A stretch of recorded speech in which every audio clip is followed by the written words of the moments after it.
성경 봉독하겠습니다. 역대하 7장 12절에서 16절까지입니다. 역대하 7장 12절에서 16절까지 같이 봉독하겠습니다. 밤에 여호와께서 솔로몬에게 나타나사 그에게 이르시되 내가 이미 내 기도를 듣고 이곳을 택하여 내게 제사하는 성전을 삼았으니 혹 내가 하늘을 닫고 비를 내리지 아니하거나 혹 메뚜기들에게 토산을 먹게 하거나 혹 전염병이 내 백성 가운데 유행하게 할 때에 내 이름으로 일컫는 내 백성이 그들의 악한 길에서 떠나 스스로 낮추고 기도하여 내 얼굴을 찾으며 내가 하늘에서 듣고 그들의 죄를 사하고 그들의 땅을 고칠지라. 이제 이곳에서 하는 기도에 내가 눈을 들고 귀를 기울이리니 이는 내가 이미 이 성전을 택하고 거룩하게 하여 내 이름을 여기에 영원히 있게 하였음이라. 내 눈과 내 마음이 항상 여기에 있으리라. 아멘. 우리는 하나님을 믿는 자로서 가장 구체적인 표시로서 매일 하나님께 기도를 합니다. 실은 그 기도가 하나님과 우리가 하는 영적인 대화지요. 대화를 통해서 우리는 사람뿐만 아니라 하나님과의 관계를 구성해 갑니다. 그래서 사실은 기도는 하나님과의 관계를 맺고자 하는 그런 의지의 표현이죠. 우리가 기도를 한다라고 얘기했을 때는 대개 우리 앞에 놓여 있는 그 당면 문제에 집중하는 그런 경향이 있습니다. 그러나 기도의 원래 그 의도와 목적은 하나님과 인격적인 관계를 맺는 이제 그게 실제 목표입니다. 하나님과의 관계를 우리가 어떻게 구성할 것인가, 그거를 기도를 통해서 탐색해야 된다는 겁니다. 물론 우리가 이 닥친 그런 고난과 현실적인 문제들, 그것에 대해서 기도하지 말라는 건 아니죠. 그것이 목적이 아니라 하나님과의 관계를 이어가는 하나의 계기라는 것이죠. 그런 계기를 통해서 우리의 약함을 하나님께 고백하고 당신이 내 삶 속에서 임재하여 나의 진정한 구원자이심을 나에게 느끼게 하고 그를 통해서 내 믿음이 더욱더 굳건해지는 그런 상황으로 나를 인도하시기를 바라는 거죠. 그래서 그분과 관계를 맺어가는가, 그게 기도의 목적이고 또 기도의 참된 의도이기도 합니다. 오늘 본문에서는 이제 그 사실을 우리로 하여금 다시 한 번 더 확인하게 합니다. 오늘 본문은 이제 솔로몬 왕이 성전을 다 완공을 했습니다. 그러고 난 뒤에 완공했기 때문에 그 성전을 봉헌하는 그런 예식을 치르거든요. 소위 이제 낙성식이라고 그러죠. 성전의 건축을 다 마쳤을 때 그것을 낙성식을 통해서 이제 하나님께 봉헌을 하는 이런 예식을 치르는 이제 과정에 하나님께 솔로몬이 기도를 올립니다. 근데 그 기도의 내용을 가만히 보니까 성전을 봉헌하게 되는 그 사실에 대해서 하나님께 감사하거나 혹은 그 성전을 하나님께 온전히 올려드립니다, 이 봉헌의 의지를 밝히는 그런 내용이 아니에요. 그 기도의 내용은 오늘 본문의 그 앞장에 있습니다. 역대 6장을 우리가 보면 22절에서 39절까지 그 기도의 내용이 나오거든요. 앞장에 보면은 7가지 유형의 기도를 솔로몬이 올려요. 그러니까 백성들 앞에서 대표로 기도를 올리는 거거든요. 그 기도를 가만히 보면은 하나님께 올리는 그 기도가 예를 들어서 우리 백성들이 이 땅에서 맹세를 해야 될 일이 생기면, 그러니까 맹세를 해야 되는 일이라는 것은 억울한 일을 당한 거예요. 그래서 억울했는데 정말 이게 사실이다, 정말 사실이다, 그러면 이제 맹세를 해야 될 거 아닙니까? 하나님 앞에서 맹세를 해야 되거든요. 그런 일이 생기면 백성들이 와서 당신 앞에서 기도를 할 터인데 그 기도를 들으시고 당신께서 판단하옵소서, 이런 기도를 하는 거예요. 그리고 백성들이 전쟁에 나가거나 또 적군의 포로가 되거나 여러 가지 질병이 닥쳤을 때 또 재앙 때문에 힘들어할 때 하나님께서 그 기도를 들으시고 응답하옵소서. 이런 기도를 하는 거예요. 성전 낙성식이면은 이 성전을 짓게 하신 하나님께 영광을 돌립니다. 이런 기도를 할 법한데 그런 기도가 아니에요. 그러니까 솔로몬의 기도의 내용을 가만히 살펴보면은 기도와 관련해서 성전이 가지고 있는 기능을 하나님께 확인시키면서 동시에 백성들에게 알려주는 그런 의도를 갖고 기도를 올린 거란 말이죠. 그렇게 이제 기도를 올렸습니다. 그래서 그 기도를 이제 올렸는데 그 기도에 대해서 오늘 본문에서 하나님께서 응답을 하시는 거예요. 뭐라 그러냐면은 12절에 보니까 밤에 여호와께서 솔로몬에게 나타나사 꿈에 현몽하신 거예요. 평행구절인 열왕기상에 보면은 하나님이 꿈에 나타나셨다 이렇게 되어 있습니다.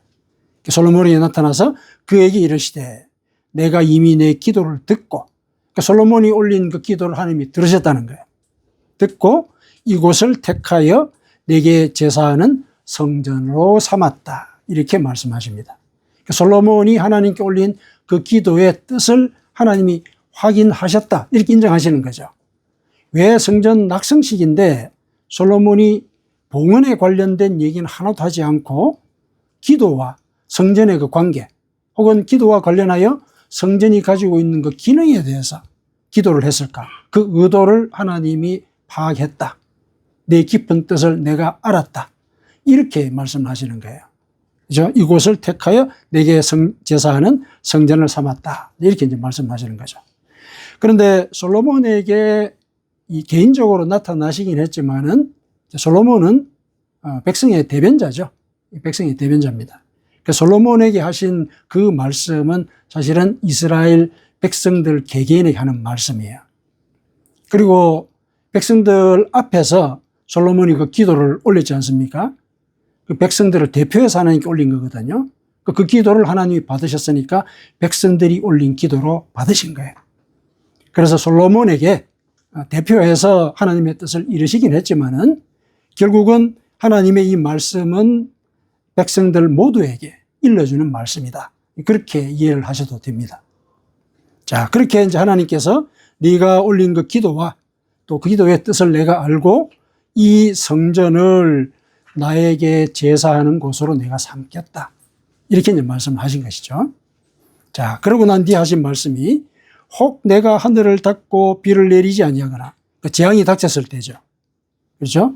메뚜기들에게 토산을 먹게 하거나 그러니까 메뚜기들에게 토산을 먹게 하는 것은 이제 앞에 비가 내리지 않아서 공공한 그런 상황과 관련이 되어 있는데 우리가 지난주에 살펴봤듯이 하나님이 이스라엘 백성들에게 내리는 그 재앙이 크게 세 가지 이 부류로 분류할 수 있다 그러지 않았습니까? 기근과 그 전쟁과 전염병이죠. 이 세 가지라 그랬죠. 그렇다면은 비를 내리지 아니하시는 것은 이제 기근과 관련된 것이고 메뚜기들에게 토산을 먹게 하는 경우는 앞에 기근과 관련되어서 뭐 비슷한 재앙이라고 볼 수 있지만은 메뚜기들하고는 전쟁을 치러야 되거든요.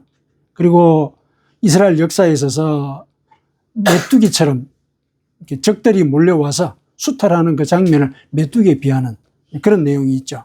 그 미디안 족속들이 그 기드온이 살아있을 때 닥쳐서 했던 그 일들을 보면은 이 메뚜기 떼들이 토산을 먹는 그 과정은 전쟁과 비유할 수도 있죠. 실은 적군들이 와서 하는 일이 메뚜기들이 하는 것과 같은 일이죠.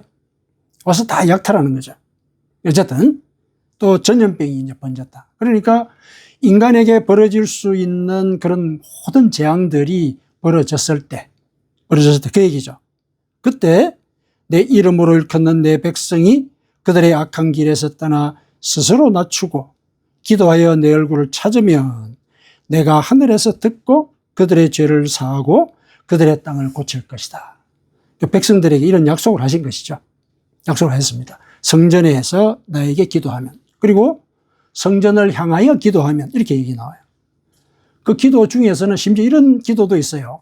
이방인들이 하나님을 알아서 당신께 기도하는데 성전을 향하여 당신께 기도할 때 그들의 기도도 들어서 응답해 주십시오. 이런 얘기도 해요. 그런 얘기도 하거든요. 그러니까 성전과 관련해서 성전에 와서 기도하거나 혹은 성전을 향하여 손을 들고 기도할 때 그 기도를 들어 응답해 주십시오. 이런 얘기를 했거든요. 그래서 그렇게 너희들이 내 앞에 와서 기도하면 내가 하늘에서 듣고 그들의 죄를 사하고 그들의 땅을 고쳐줄 것이다. 이렇게 이제 말씀을 하신 거예요. 이스라엘 백성에게만 하는 말씀이 아닌 거죠. 많은 백성들에게 얘기한 거죠. 그렇다면 성전이 만인이 기도하는 집이다는 이런 얘기를 우리가 생각해 볼 수 있죠. 하나님은 성전이 만인이 기도하는 그 집으로 애초에 성전이 만들어졌을 때부터 사실상 선포를 하신 거거든요. 솔로몬이 그런 기도를 했을 때 내가 그 기도를 받았다 말씀하셨으니까 그렇게 이해를 할 수가 있습니다. 자, 그러고 난 뒤에 이렇게 말씀하십니다. 이제 이곳에 사는 기도에 내가 눈을 들고 귀를 기울이리니 이는 내가 이미 이 성전을 택하고 거룩하게 하여 내 이름을 여기에 영원히 있게 하였습니다. 내 눈과 내 마음이 항상 여기에 있으리라. 성전 낙성과 관련해서, 그러니까 성전 봉헌과 관련돼서 네가 아무런 얘기를 안 했지만은 내 그 뜻을 내가 알았기 때문에 성전을 나를 위하여 예배하는 곳으로 내가 바뀌었다. 너의 봉헌을 내가 받겠다. 이런 얘기를 하신 것이죠. 그러면서 이제 성전에 와서 이런 얘기를 하죠. 성전에 와서 나에게 기도하면은 내가 그들의 죄를 사하고 그리고 그들의 땅을 내가 고쳐줄 것이다. 이렇게 이제 약속을 하였습니다. 이 본문의 말씀을 가만히 읽다가 보면은 좀 의문이 드는 이 부분이 있죠. 이제 뭐냐면은 하나님께서 너희들이 나에게 기도를 할 때 말이죠. 14절에 보면은 후반부에 내가 하늘에서 듣고 이렇게 얘기하셨어요. 기도하면은 내가 하늘에서 듣겠다. 이런 얘기를 하셨죠. 하늘에서 듣겠다. 그런데 전체적으로는 지금 성전에 와서 기도하면 내가 그 기도를 듣고 내가 얘기하겠다. 이런 말씀을 하시죠. 더 본질적으로 얘기해서 하나님이 하늘에서 기도를 들으신다면은 성전이라는 건물이 필요가 없지 않습니까? 그렇죠. 성전이라는 건물이 필요 없는 거죠. 하나님 하늘에서 기도를 들으시니까. 어디서든 기도해도 된다는 얘기 아닙니까? 그런데 왜 성전에서 너희들이 기도하고 또 성전을 향하여 손을 들고 기도하면은 내가 기도를 듣고 응답하겠다. 이런 얘기를 하실까?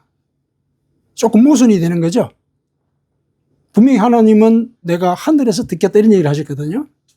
근데 왜 이 성전에 내 이름을 여기에 영원히 있게 하고 내 눈과 내 마음이 여기 있을 것이다. 이렇게 얘기하셨을까? 이게 모순이 되죠. 예, 그 부분이 이제 조금 의아하게 만드는 이제 그런 부분인데, 이제 그 내용을 우리가 한번 살펴보십시다. 모순은 아닌 것인데 왜 모순이 아닌 건지 우리가 살펴보도록 하죠. 자, 여기서 하나님께서는 기도를 내가 하늘에서 듣는다고 분명히 말씀하셨거든요. 그럼 왜 이런 말씀을 하셨을까? 첫 번째 이유는 뭐냐면은 솔로몬이 그렇게 기도를 했어요. 솔로몬이. 그 역대하 6장에 그 기도 7가지 나온다 그랬죠. 그 7가지 그 기도가 패턴이 똑같아요. 만일 백성이 이렇게 하면 이렇게 나와요. 이렇게 하면은 주께서 그 기도를 하늘에서 들으시고 응답하옵소서. 이런 패턴으로 되어 있어요. 7개의 기도가 다. 그러니까 솔로몬이 그렇게 기도를 한 거예요. 백성들이 이곳이나 또 이곳을 향하여 손을 들고 기도할 때 당신이 하늘에서 기도를 들어주십시오. 이렇게 얘기한 거예요. 그러니까 하나님은 솔로몬이 기도한 그대로를 받으신 거예요. 그래서 네가 기도한 그대로 하늘에서 내가 기도를 듣겠다. 이렇게 얘기하신 것이죠. 그러니까 이건 뭐냐면은 하나님은 우리가 하는 그 기도를 정확하게 파악하시는 거죠. 정확하게. 우리가 올리는 그 기도. 이때 정확하다는 얘기는 우리가 이렇게 생각해가지고 겉으로 입술로 표명하는 그 내용 그 밑바닥까지도 파악하신다는 얘기죠. 분명히 봉헌식 날 올리는 기도였잖아요. 근데 봉헌에 대한 얘기가 없어, 기도에는. 그런데 그 기도가 봉헌과 관련된 것이라는 것을 하나님이 아신 거거든요. 그러니까 하늘에서 그 기도를 듣겠다는 얘기는 너 마음속 깊은 곳에 말로 표현할 수 없는 그런 기도가 있더라도 내 그 기도의 내용까지 내가 듣겠다. 그런 얘기거든요. 하나님은 우리의 기도를 그렇게 들으시는 거죠. 내가 하나님을 바라고 하나님을 불렀을 때 그분은 내 밑바닥에 있는 나의 그 말로 못하는 표현들. 성령이 우리의 기도를 대신할 때 그런다지 않습니까? 말로 표현할 수 없는 그 기도. 내가 힘들고 고통스러운 그런 상황 속에서 말도 안 나오는 그런 상황 속에서 하나님께 기도할 때 그 말로 못하는 그 내용까지 들으신다는 거죠. 솔로몬의 그 기도의 그 밑바닥까지 이미 파악을 하셨다는 얘기죠. 하나님 우리의 기도를 그렇게 들으신다는 얘기예요. 그러니까 하늘에서 우리 기도를 들으신다는 얘기는 그런 뜻입니다. 내 마음속 깊은 곳까지 내가 올리지 못한 그 기도까지도 하나님은 들으시고 거기에 응답하신다. 그런 뜻으로 하나님은 내가 하늘에서 듣겠다. 이렇게 이제 말씀을 하신 것입니다. 우리 기도를 그렇게 받으시는 거예요. 그 다음에 하늘에서 듣는다, 기도를 듣는다. 그런 뜻은 또 어떤 의미가 있냐면은 어디서든지 항상 내가 너와 동행하겠다. 그런 뜻이죠. 하늘이라는 곳이 이 지상의 여러 제한 조건들, 시간과 공간의 제한 조건들을 다 초월하는 곳이지 않습니까? 하늘에서 듣겠다는 얘기는 너희가 어디에 있든지 어떤 상황이든지 어느 때든지 올리는 기도 내가 다 듣겠다. 그런 말씀이거든요. 하늘에서 듣겠다는 건 그런 뜻으로 우리가 이해를 하십시다. 여기에 대해서는 신앙의 선조들이 많은 고백을 했죠. 하나님께서 기도를 어떻게 들으시는지. 제일 대표적인 게 이런 거죠. 다윗의 묵상에 대해서 한번 이렇게 우리가 확인해 보십시다. 시편 11편 4절에 여호와께서는 그의 성전에 계시고 여호와의 보좌는 하늘에 있으며 그의 눈이 인생을 통촉하시고 그의 안목이 그들을 감찰하시도다. 하나님은 성전에 계시고 하나님의 보좌는 하늘에 있다. 거리감이 있다는 그런 생각이 들긴 하지만은 그러나 그의 눈이 인생을 통촉하고 계시다. 다 깊게 보고 계시다는 얘기죠. 깊게 보고 계신다. 그리고 그의 안목이 두루 살피고 계신다는 얘기죠. 하늘에 계시니까 가능한 거예요. 하늘에 계시니까. 그렇게 이제 다윗이 얘기를 했고, 다윗은 또 다음과 같이 또 고백을 했죠. 내가 하늘에 올라갈지라도 거기 계시며 서울에 내 자리를 펼지라도 거기 계시니이다. 내가 새벽 날개를 치며 바다 끝에 가서 거주할지라도 거기서도 주의 손이 나를 인도하시며 주의 오른손이 나를 붙드시리이다. 시편 139편 8절에서 10절까지죠. 자, 어디든지 함께 계신다는 얘기인데 이 다윗의 고백은 이렇게도 얘기해 볼 수 있어요. 우리가 하늘에 올라갈지라도 거기 계신다는 얘기는 내가 지금 막 굉장히 기쁜 거예요. 하늘에 올라갈 만큼 기쁘다. 그런 상황에도 내가 너와 함께 하겠다. 그때 올리는 기도도 내가 듣겠다. 이런 말씀으로 들을 수가 있죠. 서울에 내 자리를 펼지라도 내가 고통 속에서 죽을 것 같은 이런 상황 속에 내가 빠져서 이제 죽어야 되겠다고 생각을 하고 자리를 펴는 그런 순간에도 네가 올리는 기도 내가 받겠다는 거죠. 그리고 내가 새벽 날개를 치며 바다 끝에 가서 거주할지라도 상황을 피하고 싶은 거예요. 그 도망을 가서 내 육신의 그 두려움을 뭔가 해소를 하고자 하는 그런 상황 속에 빠졌을 때도 내가 너와 함께 할 것이다. 그때 올리는 그 기도 내가 응답할 것이다. 이렇게 다윗이 고백한 것으로도 해석할 수 있는 거죠. 하나님은 어디에서도 어떤 상황에서도 우리의 기도를 들으신다는 것. 그게 바로 하늘에서 하나님이 기도를 들으신다는 그런 뜻인 것이죠. 이런 이 기도의 요소는 예수님께서 우리에게 가르치신 그 기도 속에도 들어있죠. 그 주기도문에 보면 하늘에 계신 우리 아버지 그러잖아요. 하늘에 계신 우리 아버지. 우리 아버지는 내 곁에 계신 분이잖아요. 근데 그분이 하늘에 또 계시대요. 하늘에 계시지만 우리 아버지처럼 나를 살펴보시는 분이란 얘기죠. 하나님께서 그런 뜻으로 너희 기도를 내가 듣겠다. 예수님을 통해서 얘기하신 것이죠. 어디든지 너희와 동행하겠다는 그 말씀을 예수님께서 기도로 또 확인을 시켜준 것이죠. 이렇게 본다면은 그러면 이제 성전이 가지고 있는 그런 역할은 뭘까? 그거 한번 생각해 볼 필요가 있죠. 하나님이 어디선지 다 동행하시면은 성전이 굳이 필요가 없지 않느냐. 그런데 하나님은 이 성전에 내 이름을 두겠다 그랬잖아요.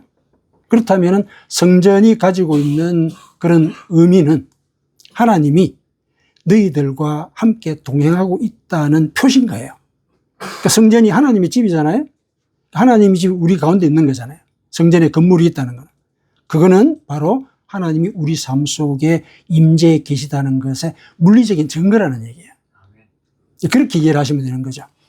그러니까 성전이 필요 없다 그런 개념은 아닌 거죠. 왜냐하면 성전은 하나님이 우리 가운데 함께 계시다는 것의 표시거든요. 표시예요.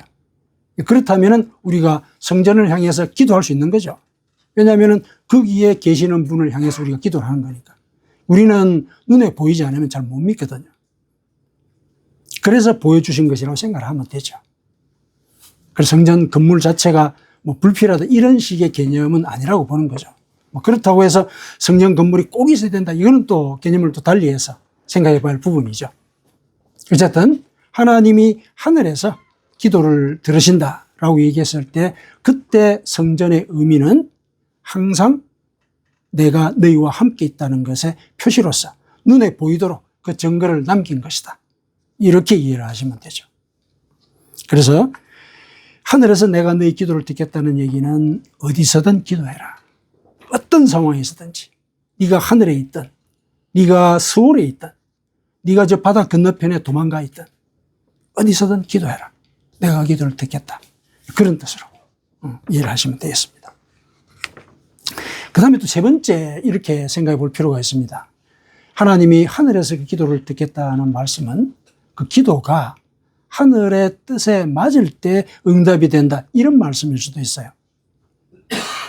왜 이렇게 얘기를 하냐면은 오늘 본문 속에 이제 그런 이 말씀의 그 뜻이 암시가 되어 있죠. 14절 보십시다. 내 이름으로 일컫는 내 백성이 그들의 악한 길에서 떠나 스스로 낮추고 기도하여 내 얼굴을 찾으면 내가 하늘에서 듣고 그들의 죄를 사하고 그들의 땅을 고칠지라. 이렇게 말씀하지 않았습니까? 그들의 죄를 사하고 그들의 땅을 고칠 것이다. 기도에 응답하신다는 얘기잖아요. 근데 그 기도에 응답하는데 그 조건이 이거죠. 조건이. 그들의 악한 길에서 떠나 스스로 낮추고 자기들이 가지고 있던 우리가 가지고 있는 그런 악한 생각을 회개하는 거죠. 회개하고 스스로 낮추라. 하나님의 말씀 앞에서 자기의 의로움을 내려놓으라는 얘기죠. 내려놔야 된다. 하나님의 말씀이 참 구원의 진리라고 인정하고 그걸 따라서 살려고 해야 된다는 얘기죠. 그게 자기 의로움을 내려놓는 거잖아요. 또 그래서 기도하면서 내 얼굴을 찾으면 얼굴을 찾는다는 게 뭡니까? 그분을 만나고자 하는 거죠. 그분을 만난다는 게 어떤 상황입니까? 예수님이 말씀하셨죠. 하나님을 볼 수 있는 그 통로가 있죠. 그 통로가 뭡니까? 산상수훈에서 마음이 청결한 자. 마음이 청결한 자가 하나님을 볼 것이다 그랬죠. 그때 그 청결하다. 마음이 청결하다는 얘기는 뭐냐면 마음이 단일하다. 두 생각을 품고 있지 않다. 그런 뜻이에요. 그러니까 하나님을 믿으면서 세속적인 방식을 옆에다 염두에 두고 있다든지 그렇게 하지 않고 내가 뭔가를 결정할 때는 하나님의 뜻에 순전히 순종하고자 하는 그런 마음을 갖는 것. 그게 마음이 청결한 상태예요. 두 마음을 품지 않는 것. 그때 하나님을 볼 거란 얘기죠. 그러니까 두 마음을 품지 않는다는 얘기는 하나님과 생각이 같아진다는 얘기죠. 같은 뜻이 된다는 얘기잖아요. 우리가 그분의 말씀을 따른다는 얘기는 내 생각을 접고 나의 뜻을 하나님의 생각과 일치하도록 하겠다. 그런 얘기잖아요. 그러면 하나님을 볼 거란 얘기죠. 하나님을 본다는 게 뭡니까? 기도의 응답을 받는다는 얘기죠. 기도의 응답을 받는다는 얘기죠. 하나님을 만나는 그 길에 대해서도 예수님께서 그렇게 말씀하셨거든요. 그게 기도의 응답을 받는 조건인 거예요. 내가 하나님과 생각이 같아지는 거. 그게 결국은 앞에 나온 얘기의 반복인 거죠.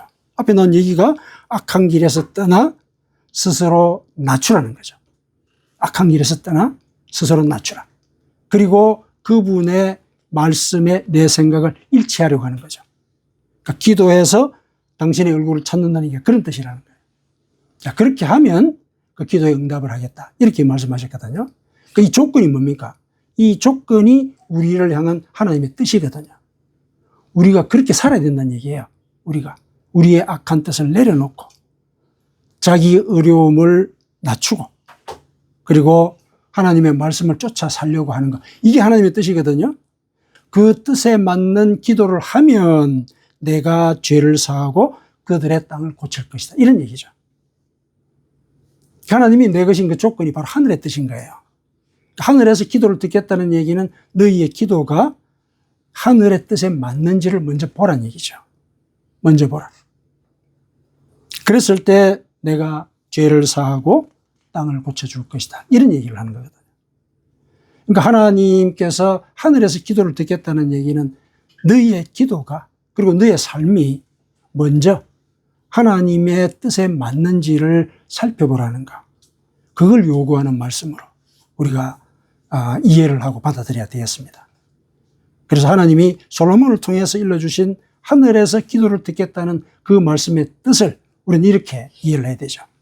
하나님은 내 기도, 그 폐부 깊숙이 가라앉아 있는 말로 표현할 수 없는 그 기도의 내용까지도 하나님은 다 들으신다는 얘기죠. 다 들으신다. 말로 표현하지 않아도 내 사정을 다 아신다. 그리고 그 마음으로 하나님께 기도할 때 어디서든 어떤 상황에서든 그 기도를 듣겠다. 그런 약속을 하시죠. 그리고 그 기도를 할 때는 자기를 한번 돌아봐라. 그래서 하늘의 뜻에 맞도록 살아가는 그 과정 속에서 너는 그 기도를 응답하는, 기도의 응답을 받는 그런 삶을 살아갈 수 있을 것이다. 기도의 속성을 이제 이렇게 하나님께서 일러주신 것이죠. 근데 그걸 가만히 들어보니까 누군가 우리가 사람의 그 마음속 깊은 곳의 생각도 알고 또 항상 곁에서 서로 소통하려고 하고 그리고 서로 뜻이 같아지는 것. 이거는 우리가 관계를 맺는 데 있어서 가장 기본되는 요소잖아요. 그러한 세 가지의 어떤 이 동작이나 활동이 있을 때 관계가 인격적으로 맺어지잖아요. 마음끼리 소통하는 것. 그리고 항상 곁에서 서로 의견을 나누고 생각이 일치하려고 하는 것. 그러고 보니까 하나님은 기도를 통해서 우리와 관계를 맺고자 하시는 거예요. 하늘에서 기도를 듣겠다는 얘기는 나는 너와 관계를 맺고 싶다. 그 인격적인 관계 속에서 너와 교류하고 싶다. 이 얘기를 하고 계신 거예요. 그래서 우리가 기도하는 것은 하나님과 인격적인 관계를 맺고자 하는 그런 뜻이 실려 있는 것이다. 하나님이 이제 그걸 우리에게 이렇게 일러주신 거예요. 그렇다면 우리도 그 뜻에 응해야 되는 거죠. 그러면 이제 우리 기도도 관계에 집중해야 되는 거예요. 하나님과의 관계. 그래서 먼저 이 조건을 내세운 거예요. 먼저 악한 길에서 떠나 스스로 낮추고 기도하면서 하나님의 얼굴을 구하는 것. 이랬을 때 우리가 하나님과의 관계를 이어나가는데 같이 발걸음을 맞추는 일이 되는 거죠. 그렇게 해서 평생 나와 함께 가자. 그 뜻에 우리가 응답하는 거거든요. 그래서 하나님께서 하늘에서 그 기도를 듣는다는 건 그걸 사실은 요구하는 거예요. 기도는 물론 우리가 당면 문제 때문에 하나님께 기도할 수 있습니다. 또 기도해야 되고 기도하라고 그러셨어요. 내가 고난에 닥쳐 있는데 그 고난에 대해서 기도하지 않는다면은 그거는 어쩌면은 하나님을 믿지 않는 것의 표시일 수도 있어요. 그래서 고난이 닥쳤을 때는 간구하고 기도해야 되죠. 하지만 그게 기도의 목적이 돼서는 안 되는 거죠. 그게 기도의 목적이 돼서는 안 돼요. 하나님과의 관계를 우리가 먼저 재설정하고 하나님의 은혜를 받지 못하도록 막는 죄의 담을 먼저 흘러내는 그런 노력을 해야 되는 거죠. 회개해야 되는 거죠. 그랬을 때 하나님이 죄를 사하고 우리의 땅을 고쳐주시는 거죠. 관계를 이어나가는 그 절차가 그러하다는 거예요. 관계를 이어나가는 절차가. 그래서 오늘 이 솔로몬이 올린 그 기도를 통해서 하나님께서는 우리의 기도를 어떻게 받으신다는가, 그걸 우리에게 일러 주셨습니다. 우리가 항상 기도할 때 우리가 염두에 둘 거는 내가 당신의 사랑받는 딸입니다. 사랑받는 아들입니다. 그렇게 살고자 합니다. 하늘에 계신 나의 아버지, 나의 삶 속에서 늘 동행하시며 내 마음속 깊은 곳에 구원의 소망을 깊게 심어주시고 그 과정 속에서 내가 온유하고 겸손한 자로 거듭나게 하옵소서. 그래서 그 뜻이 나를 통해서 이웃에게 흘러가는 그 자리에 제가 서 있기를 원합니다. 이게 하나님과의 관계를 이어가는 이 방식에 있어서 우리가 올릴 수 있는 기도죠. 이 기도를 통해서 하나님과의 관계뿐만 아니라 이웃과의 관계도 복스러운 그런 환경을 만들어 가도록 우리가 같이 노력하십시다. 아멘.